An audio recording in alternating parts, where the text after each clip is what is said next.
تو اس معاملے پر یہاں پر بھی انہوں نے زرداری صاحب کو کمزور کر دیا اور سندھ سے زرداری کی سیاست کا خاتمہ کرنے کی کوشش کی، گو کہ اس حد تک کامیابی نہیں مل سکی۔ آج بھی پیپلز پارٹی کی سندھ میں حکومت ہے۔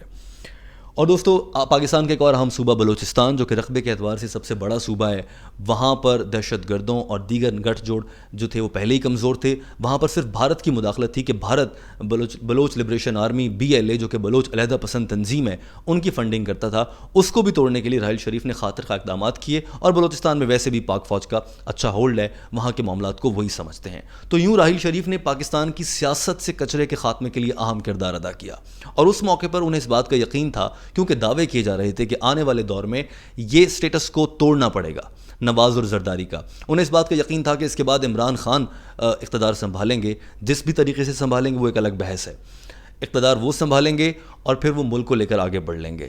عمران خان کس حد تک آگے بڑھ سکے ہیں اس پر میں آخر میں جا کر کامنٹ کروں گا، لیکن راحیل شریف کا پلان یہ تھا کہ ان دو اہم شخصیات سے، نواز اور زرداری سے، ملک کی سیاست کا اقتدار چھین کر عمران خان یا کسی اور تیسرے آدمی کے پاس جائے تاکہ یہ کچرا سائڈ پہ ہو، کیونکہ 30-40 سال سے یہ لوگ کچھ نہیں کر سکے اس ملک کے لیے۔ ہم دہشت گردی کی بھینٹ چڑھ رہے ہیں، معیشت تباہ ہو چکی ہے، سب تباہ ہو چکا ہے، تو آج یہ کرنا پڑے گا، اور وہ کر دیا گیا۔ دوستو تیسرا اہم پوائنٹ تھا جس کے ذریعے پاکستان کی معیشت کو سدھارنا تھا۔ یہ بہت اہم کام تھا۔ اس کے لیے انہیں اس بات کی یقین دہانی کرائی گئی تھی، اور یہ کام ان کا تھا بھی نہیں، ان کی ایکسپرٹیز بھی نہیں تھی، لیکن یقین دہانی کرائی گئی تھی کہ آنے والے دور کی جو حکومت ہوگی اس کی معاشی ٹیم بہت مضبوط ہوگی اور وہ پاکستان کو معیشت کے اس بھنور سے نکال سکے گی۔ لیکن انفارچونیٹلی حالات ایسے نہیں تھے۔ جب عمران خان برسر اقتدار آئے تو اس کے بعد سے ہم نے دیکھا کہ وہ اس طرح سے پرفارم نہیں کر سکے، نہ معیشت کو بہت اچھے طریقے سے چلا سکے، اور معاشی ٹیمیں بدلتے رہے۔ یہاں پر راحیل شریف کو یقیناً مایوسی ہوئی ہوگی، لیکن پاکستان کی معیشت کو سہارا دینے کے لیے China Pakistan economic corridor CPEC کے تحت پاکستان میں بڑے اہم اور بہت بڑے پروجیکٹ لگائے گئے۔ سب سے اہم مسئلہ یہ تھا کہ CPEC کو سیکیورٹی کون دے گا، کیونکہ جب چائنا سے لے کر گوادر تک ایک شاہراہ بنے گی تو راستے میں بہت سی مشکلات ہیں۔ ان کو دور کرنے کے لیے ٹاسک فورس 88 کے نام سے راحیل شریف نے ایک خصوصی فورس تشکیل دی تھی، اور وہ فورس CPEC کی حفاظت کے لیے تھی۔ CPEC کے لیے لفظ گیم چینجر پہلی مرتبہ راحیل شریف نے استعمال کیا تھا، اور پاکستان کی معیشت کے لیے CPEC بہت زیادہ اہمیت رکھتا ہے۔ دوستو اب ہم آ جاتے ہیں خارجہ پالیسی کی جانب۔ اس سے پہلے پاکستان میں ڈرون حملے ہوا کرتے تھے۔ راحیل شریف نے پاکستان کی خارجہ پالیسی کو ری شیپ کرنے کا سوچا۔ امریکہ کے ساتھ تعلقات کیسے ہونے ہیں؟ امریکہ کی ہم غلامی میں جی رہے تھے۔ اشفاق پرویز کیانی نے امریکہ سے امداد لے لے کر پاکستان کو بالکل، جسے پنجابی زبان میں کہا جاتا ہے، تھلے لگا دیا تھا۔ ہم امریکہ کے ایسے ہو چکے تھے، ہم اس کی آنکھ میں آنکھ نہیں ڈال سکتے تھے۔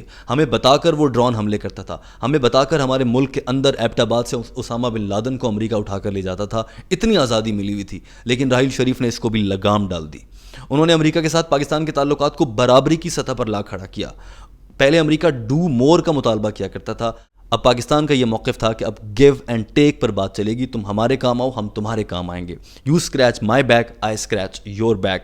تو ایک دوسرے کے کام آنے سے تعلقات بڑھیں گے۔ اب بہت ہو چکا کہ تمہاری غلامی ہم نے سہ لی۔ تو امریکہ کی غلامی سے نکالنا بہت بڑا قدم تھا، اور پاکستان کی خارجہ پالیسی میں یہ تو تبدیلی دیکھی گئی۔ پاکستان امریکہ سے آزاد ہو گیا، چین کے ساتھ تعلقات بہتر کر لیے گئے، وہاں سے CPEC بھی آنا ہے، باقی معاملات بھی بہتر ہیں، تو چین ہمیں ایک اچھا اتحادی ملا۔ اس کے علاوہ دیگر کئی ممالک، رشیا کے ساتھ بھی تعلقات پاکستان کے بہتر ہونے لگے۔ امریکی بلاک سے ہم آؤٹ ہو گئے، اور ہمیں ذرا سا آسان سکون لینے کو ملا کہ ڈرون اٹیکس رک گئے ہیں، نیٹو کی یہاں سے فوجیں گزر رہی ہیں۔ افغانستان میں تباہی مچا رکھی تھی۔ افغانستان میں امن عمل کا آغاز راحیل شریف نے کیا تھا، اور انہوں نے اس موقع پر کہا تھا کہ طالبان کے ساتھ افغانستان میں مذاکرات کریں، امریکہ افغانستان خالی کر دے تاکہ یہاں پر امن ہو سکے، اور اس کے بدلے میں نتیجے میں پاکستان میں امن ہو سکے گا۔ تو اس طرح سے راحیل شریف نے افغان امن عمل کو سنبھالا اور وہاں پر اہم کردار ادا کیا۔ دوستو ایک اور اہم چیز یہ تھی کہ بھارت کے ساتھ پاکستان کی ایگریسو تعلقات ہیں، وہ بالکل ویسے ہی چلتے رہے، ان میں مزید سختی آ گئی۔ بھارت اگر چھیڑ چھاڑ کرے گا تو ہم دوہرا جواب دیں گے۔ ایک اور اہم معاملہ یہ ہوا تھا جب سعودی عرب اور یمن کا تنازع ہوا تھا، تو سعودی عرب نے پاکستان سے مدد مانگی۔ راحیل شریف نے اس وقت کے وزیر اعظم نواز شریف کو اختیار دیا کہ پارلیمنٹ یہ فیصلہ کرے کہ پاکستان سعودی عرب کے ساتھ ہے یا پھر یمن کے ساتھ ہے۔ تو پارلیمنٹ نے مشترکہ طور پر یہ کہہ دیا تھا، اور یقیناً پارلیمنٹ کی اپنی رائے تھی، نواز شریف کی اپنی رائے تھی، کہ ہم سعودی عرب اور یمن کے تنازع میں نہیں پڑیں گے، بلکہ واضح الفاظ میں یہ کہہ دیا گیا تھا کہ اگر خانہ کعبہ، یہ جو مسلمانوں کے مقدس مقامات ہیں، ان پر حملہ ہوگا تو ہم اپنی جان کی بھی پرواہ نہیں کریں گے اور ہم کود پڑیں گے۔ اس کے ذریعے یہ ہوا کہ اس وقت سعودی عرب ناراض ہو گیا نواز شریف کے ساتھ، اور نواز شریف کے ساتھ ناراضگی کی وجہ یہ بنی کہ آپ ہمارا ساتھ نہیں دے رہے، جبکہ نواز شریف کے ساتھ نہ دینے کا نقصان یہ ہوا جب پیناما لیکس آیا تو نواز شریف نے حسب سابق ماضی کی طرح مختلف ممالک سے مدد مانگی، اور سعودی عرب نے یہ کہہ کر صاف الفاظ میں انکار کیا کہ جب ہمارا یمن کے ساتھ تنازع تھا تو آپ نے ہمارا ساتھ دینے سے انکار کر دیا تھا۔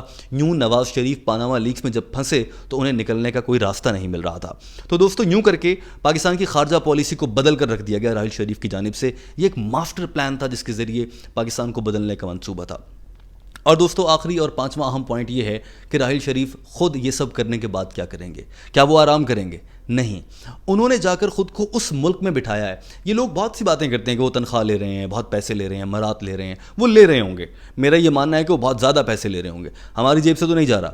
سعودی عرب نے ان دنوں اسلامی ممالک کا اتحاد بنایا جس میں لگ بھگ 38-39 ممالک تھے، جس کا مقصد تھا سعودی عرب کو محفوظ رکھنا۔ کسی بھی ملک کا دفاع، ڈیفنس، وہاں کی فوج کو چلانا سب سے اہم کام ہوتا ہے۔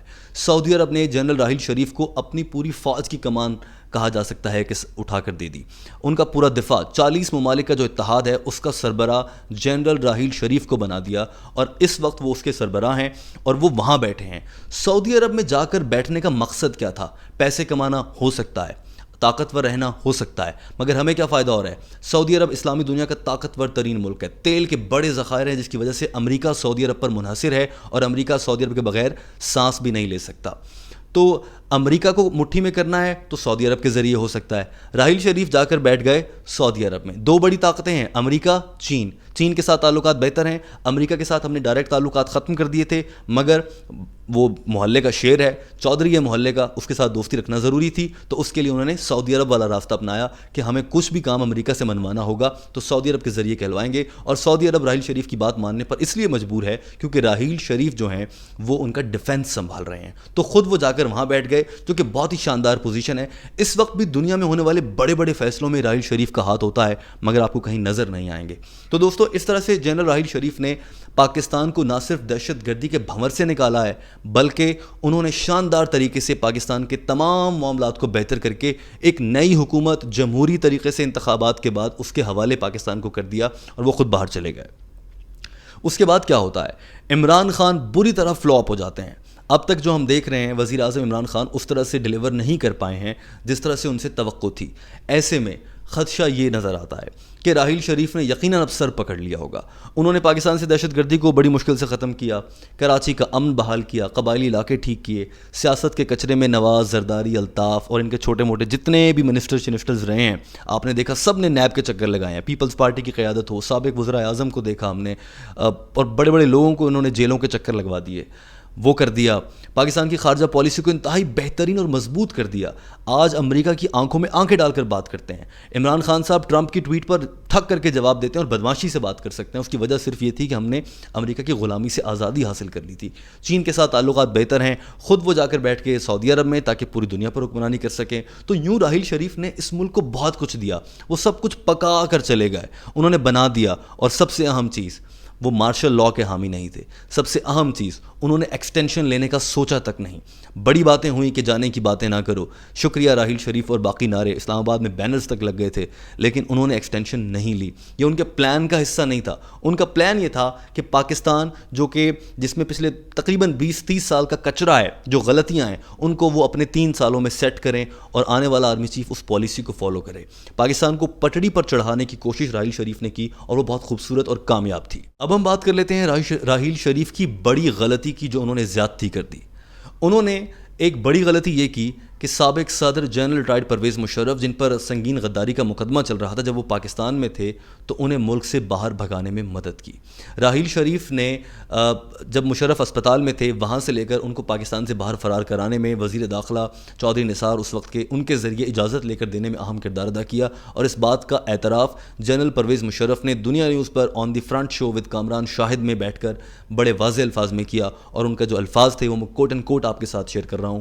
پرویز مشرف نے کہا تھا، Raheel helped me out, Raheel نے مجھے یہاں سے باہر نکلنے میں مدد کی، کیونکہ وہ میرا جونیئر تھا تو انہوں نے میرے ساتھ تعاون کیا۔ تو راحیل شریف نے جو ایک غلطی کی ہے میرے خیال سے ملک کے ساتھ زیادتی کی ہے، وہ یہ ہو سکتا ہے کہ ایک مجرم کو، قومی مجرم کو ملک سے باہر بھگانے میں کردار ادا کیا۔ وہ ایک الگ بحث ہے کہ فوج کیا کرتی ہے، اچھا کام کرتی ہے، برا کام کرتی ہے۔ دوستو، یہ ویڈیو بنانے کا مقصد اور آپ تک پہنچانے کا مقصد یہ تھا کہ ریکارڈ جس طرح سے ہے اس طرح سے رجسٹر کر لوں۔ جو میرے چینل کی ڈیجیٹل مورخ پلے لسٹ ہے، اس کا مقصد یہی ہے کہ تاریخ کو بنا مسخ کیے، بنا اس میں جانبداری ڈالے آپ کے سامنے رکھ دی جائے۔ اور اگر آپ آنے والے دنوں میں یا ان تمام تر فیکٹس کو چیک کرنا چاہتے ہیں تو آپ انٹرنیٹ پر پاکستان کے معاشی اشاریے، پاکستان کے ان دنوں کی خبریں اور باقی تمام چیزیں یا اخبارات میں پڑھ سکتے ہیں۔ یہ انہی کی تحقیق پر مبنی یہ رپورٹ ہے جو کہ میں آپ کے سامنے لایا ہوں۔ تو اس میں کہیں پر جانبداری کا مظاہرہ نہیں کیا گیا، نہ یہ میرے ذاتی خیالات کی عکاسی کرتی ہے۔ جنرل راحیل شریف کے ذریعے پاکستان کو ایک ایسی پٹڑی پر چڑھایا گیا تھا جو کہ ترقی کی جانب جاتی تھی، مگر افسوس عمران خان صاحب اس پٹڑی کو، اس ٹرین کو اس رفتار سے لے کر نہیں چل سکے جس طرح راحیل شریف صاحب نے ہمیں موقع دیا، انہوں نے یہ بنا کر دے دیا تھا۔ دوستو، ہمیں دعا کرنی ہے کہ اللہ تعالیٰ پاکستان کا حامی و ناصر ہو۔ پاکستان زندہ باد۔ میرے چینل کو سبسکرائب کر لیجئے۔